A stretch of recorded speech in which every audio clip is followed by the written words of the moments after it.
Metroman, the caped protector of Netrosity, a superhero so unstoppable that he literally retired because no one could challenge him. And then there's Homelander, the twisted icon of Fox International and the tyrannical leader of the Seven, whose reputation as the apex of his universe is only matched by how terrifying he is to everyone around him. Both are clear analogs to Superman, yet their stories and their powers couldn't be more different. Since The Boys is making its big return, I figured there's no better moment to put these two juggernauts head to head and see who really comes out on top. Let's dive into their stats, feats, and maybe clear up whether Homelander ever stood a chance. First up, Homelander. In the boys' universe, Homelander is basically untouchable. The show and comics consistently paint him as a walking disaster capable of casually annihilating almost anyone who crosses him. For a baseline, he scales above Black Noir, who once shrugged off a small building level explosion without much fuss.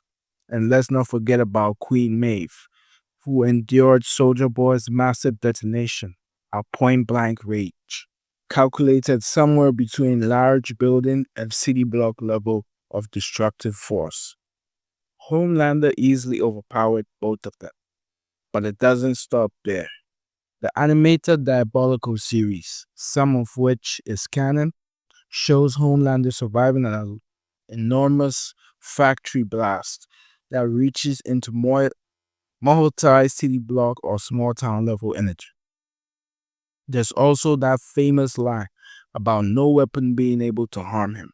Depending on how literally you take that statement, it could imply immunity to everything from bullets to nukes, but honestly, the logistics of Vought getting live nuke to test are questionable at best. So even if you want to grant him mountain level durability from that claim, it's a stretch. Speed wise, Homelander is consistently hypersonic. As a kid, he could break the sound barrier. In the show, he reacts faster than explosions, saves Butcher in a flash, and is stated to have flown to the edge of space. Even generously, we're looking at Mach 3rd to possibly relativistic reactions when upscaling Soldier Boy's ability to keep up with Starlight's light-based attacks.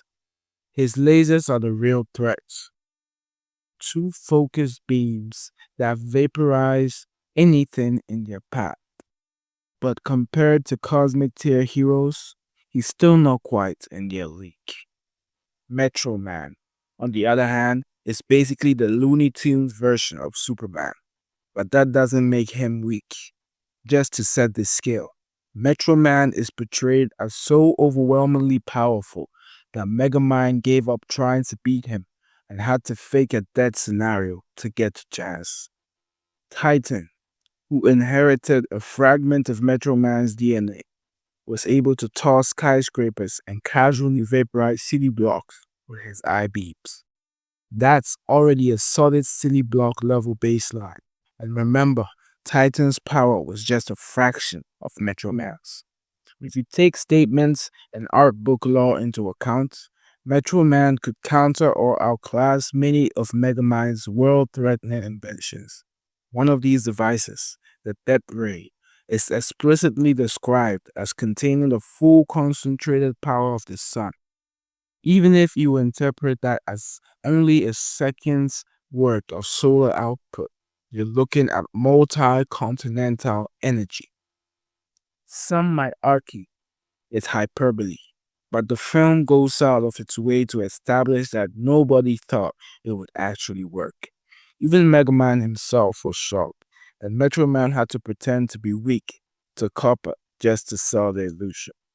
For speed, Metro Man has arguably one of the wildest feats in all animation, living out an entire existential crisis, including reading books, writing music, and flying kites, while time was frozen for everyone else.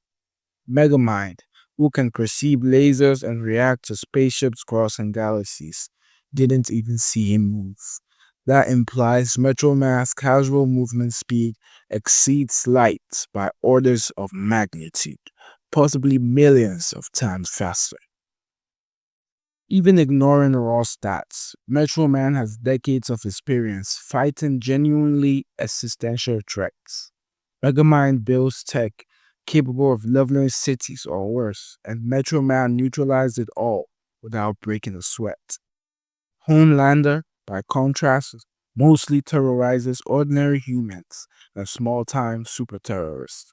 He rarely faces opponents close to his level.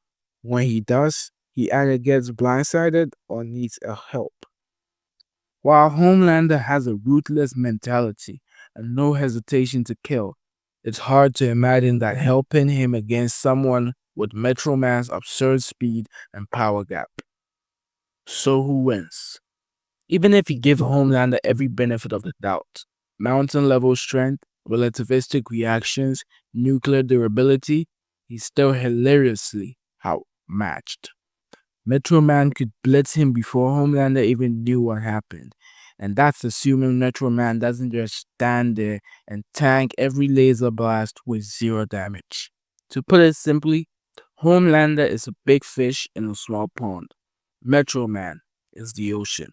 Winner, Metro Man, without breaking a sweat. If you enjoyed this breakdown and want to see more matchups between superheroes and supervillains from comics, animation, and beyond, let me know in the comments below. Do you think I undersold Homelander or did Metro Man steal and surprise you? Either way, hit like and subscribe for more power scaling deep dives.